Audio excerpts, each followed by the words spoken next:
is here, ladies and gentlemen. The NFL season is right around the corner. The Philadelphia Eagles and Dallas Cowboys set off for opening night, where we drop the banner of our Super Bowl title in 2024. And this is a matchup, ladies and gentlemen, that I think a lot of Eagle fans are looking forward to. As the first week of the year, we get to play division opponent, the Dallas Cowboys, and what they're going through in their shitstorm of a franchise.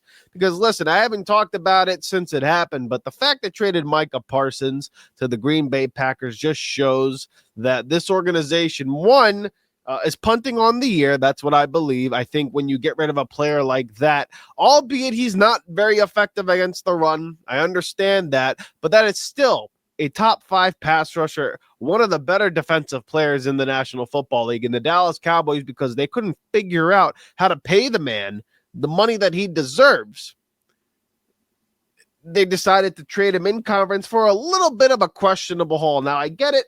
In the grand scheme of things, 2 firsts and Kenny Clark is not a bad haul for a player like Micah Parsons, but the guy's 26 years old. He is the cornerstone of your franchise, and you're going against Philadelphia, where, not for nothing, this Philadelphia Eagles offense is going to overwhelm what looks to be the Dallas Cowboys defense. You look at the depth chart, you look at the players that we are going to go up against on the Dallas side of things. I mean, who in the hell on this defense is going to sit there and be able to stop this running game in Philadelphia? That's really the key point in this game. I mean, look, Kenny Clark is a nice addition. Mozzie Smith is a bum, which is why they brought in Kenny Clark. And yeah, Dallas is saving money, and they're second in cap space next to New England. You know good and damn well they're not paying nobody to come to Dallas. Kenneth Murray is their starting linebacker. Again, not a guy good against the run. Donovan Wilson, good player to a degree, I guess, but again, not necessarily a run stuff and safety. Malik Hooker can play. You know, again, just like the players on this defense, Dante Fowler, Odiga Zua, Sam Williams coming off an ACL. There's nobody on this defense you look at and you say to yourself, Philadelphia has no chance to get through this guy, or this guy's going to be a problem. It was Micah Parsons. Micah Parsons made that thing go, and now that he's not there, you know, Dallas is just running amok here. Philadelphia, on the other hand, has got the best offensive line in football. You have Saquon Barkley, who came off the career year, and you're coming into this season where this team now has the monkey off their back. They don't have that Super Bowl or bust mentality in terms of, wow, we have to win a bowl this year. They got one now. And that's one of the few things that I think are underrated about the Philadelphia Eagles coming into this season. When you're a great team and you have the monkey off your back, like, for example, Russell Wilson, Patrick Mahomes won the Super Bowl early in their career. Anything on top of that they do is considered gravy, and now they can just go out there and play football. Brady was the same way. He won his Super Bowls early, and for the rest of his career, he didn't have the pressure from national media, from the country, on saying, when are you going to win one? Guys like Allen, Burrow, Jackson, Herbert, Love, Baker, I mean, anybody in the quarterback room, any good team in the National Football League has the pressure of, when are you going to win a Super Bowl? The Philadelphia Eagles are going into this season, along with the Chiefs, of not having that pressure. They don't have that monkey on their back anymore. And because of that, you see Jalen Hurts in his press conference. He's more free. He looks more relaxed. You see the rest of the team, while they all are all business. Geez Louise, that was a very weird sentence that was. While they remain all business, there is a level,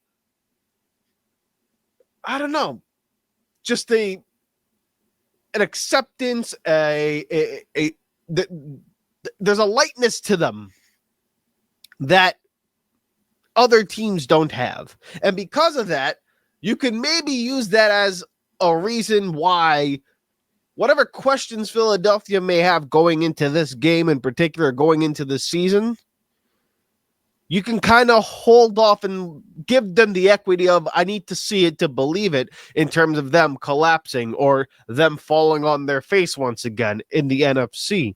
And what better way to start off the year than the Dallas Cowboys? An absolute boat race is what we're going to go through here. And we're going to look at some of the matchups, and we're going to give the reasons why I think Philadelphia is going to win. But before we do that, we introduce the show. This is the Riding the Bench Eagles podcast. I am your host, Asif Badi, and like you, I am a Birds fan who talks about the Birds, only the Birds, and nothing but the Philadelphia Eagles. So please do us a favor here. Help us grow this channel organically by shooting this video a thumbs up, commenting your thoughts in the comment section below, being part of the discussion, and subscribe to the channel. If you're listening on audio platforms, check us out on Apple Podcasts and Spotify, and leave a 5-star review, because in the end, it doesn't cost you a damn thing to do those things. Subscribe, like, share with a buddy of yours. I'm not asking for money here. It's really tough out there, and I'm cheap as hell, so I get it. So help a brother out. We appreciate your support on the opposite side of the camera, on the opposite side of the airwaves. Okay. Key matchups here, right? That's kind of what we're going to talk about. Let's look at the Dallas side of things, okay? Because I think let's dispel the biggest question mark on Philadelphia at the moment. And that's really our cornerback room versus the Dallas Cowboys wide receivers, okay? We know their big trade acquisition in George Pickens this offseason. They have Ceedee Lamb and Jalen Tolbert, again, not a bad player on the roster. Obviously, Kevontae Turbin is another guy that can really play. I actually do like him. I think he's a solid player. But, you know, that's a solid receiving room that they got in Dallas. And they got Dak Prescott, who is certainly no slouch of a quarterback, particularly in the regular season. And you got the biggest question mark in Philadelphia right now regarding this defensive back room at safety and at cornerback too. Here's the problem, though, when it comes to the Cowboys, okay? I talk to Cowboy fans, and most people are telling me, oh, George Pickens is going to feast on this cornerback too. Whoever's covering George Pickens better watch out.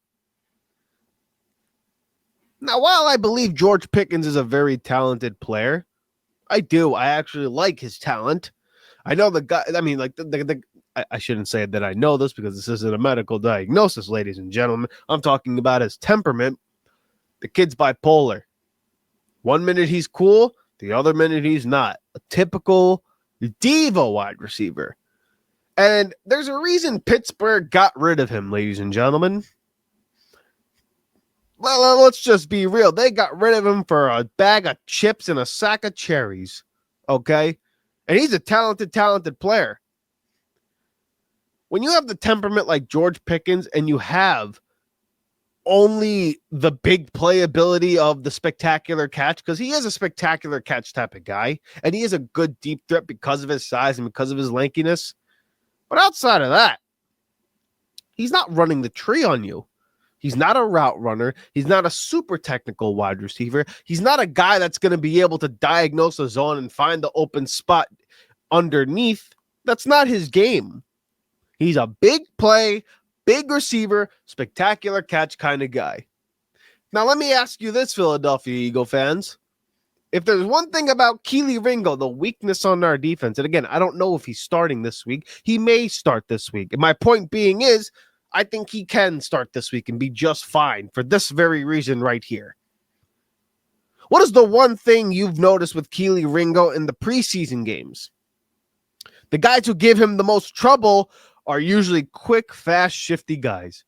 Because he doesn't have the hips to turn, he takes bad angles, and really what he likes to do, and what he's really meant to do, is just play in a vertical plane, play man up. George Pickens, the body type, the type of receiver he is, for Kelee Ringo, ladies and gentlemen, the perfect matchup for him. I can guarantee you, if George Pickens and Kelee Ringo line up in front of one another, you may actually have a wash there. George Pickens will get a play here and there, but Kelee Ringo is also going to do a good job on him and not make him a big factor in the game. That's because of his body type. And that's probably the biggest weakness in Philadelphia right now in this game. Sure, Dak Prescott has played well against us. Sure, Ceedee Lamb is a monster, but you know what? If he goes in the slot, Cooper DeJean will be there. I believe that he will be just fine against Ceedee Lamb. Ceedee Lamb will get his because he's an excellent player, but Cooper DeJean's no slouch. Quinyon Mitchell on the outside, maybe he'll follow George Pickens. Who knows what they'll do? But regardless of what that matchup looks like, Philadelphia on the defensive side of the ball should not worry. Their front seven, I believe, is better. You still have Bond, Munden, Trotter. Jahad Campbell's going to play. You have Hunt. You have Nolan. It should be just fine on the defensive side of the ball because the matchup dictates it. And then on our side, the offensive side of the ball, like I mentioned at the top of the show, who on Dallas is going to be able to stop this running game? Where along this defensive line is Dallas going to have the advantage to slow down the running game of Philadelphia? The answer is that they don't. I can argue every week until proven otherwise. There's no team in the NFL that could stop the Philadelphia Eagles running game with Saquon Barkley and Jalen Hurts on top of it, because that's another one of his superpowers, right? It's not just that he can actually throw the football down the field on the deep routes. It's that he's such a factor in the running game. He makes a defender freeze that much longer for Saquon to hit the hole, for this offensive line to sit their blocks. That's the thing that people don't quite understand in the quarterback discussion when it comes to Jalen Hurts. It's not just that he, to me, I believe, is the top 5 guy due to his resume and all the intangibles that you look at, but he has an elite trait. And it's not just throwing the deep ball. It's not just diagnosing at the line of scrimmage, which I think he's getting better at every single year. It's that he's the best decision maker in football and that his athleticism is off the charts, which is a nightmare for defenses. And with this defensive line in Dallas, they don't have the size. They don't have the strength. They have the speed for damn sure, because this is a defense that's made to play with the lead. If they're not leading, you could run all over these guys. And if there's one thing Philadelphia is going to do, it's not get blown out. And if it's close, you best believe Jalen Hurts is going to make a play. You best believe Barkley's going to pop one off for a tutty. There's no matchup for Philadelphia in this game that you should be worried about. We should boat race the Dallas Cowboys. It should not be close. I have the game score going to be 35-24. Dak will throw 2 to 3 touchdowns, but it will be late in the ball game, right? We'll be comfortable throughout the game.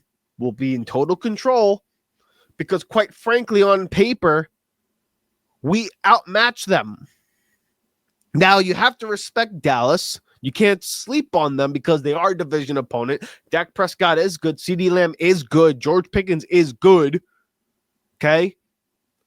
But again, there's too much firepower on the Philadelphia Eagles in this particular matchup at Lincoln Financial Field in prime time with the Super Bowl banner dropping for the season opener of the NFL season in 2025. I cannot wait for this season to begin. It is here, ladies and gentlemen, the best time of year for all NFL fans. And for those of you who are not NFL fans, it's one of the worst times of the year for you. And I apologize, but you know what? Just get on the train, ladies and gentlemen. The NFL season is great. Football is amazing. It's the best thing in sport. Philadelphia Eagles will start off 1-0. And we'll be kicking off the 2025 season just right. Fly, Eagles, fly, baby. Go Birds. Hey. Thank you so much for watching the Riding the Bench Eagles podcast. If you want to continue to support the channel, please hit the like and subscribe button down below. Also, check us out on Instagram and TikTok at Riding the Bench Eagles Pod. We're also on Apple Podcasts, Spotify, iHeartRadio, you name it, we're on there. Thank you so much for listening, and please join us next time here at the Riding the Bench Eagles Podcast.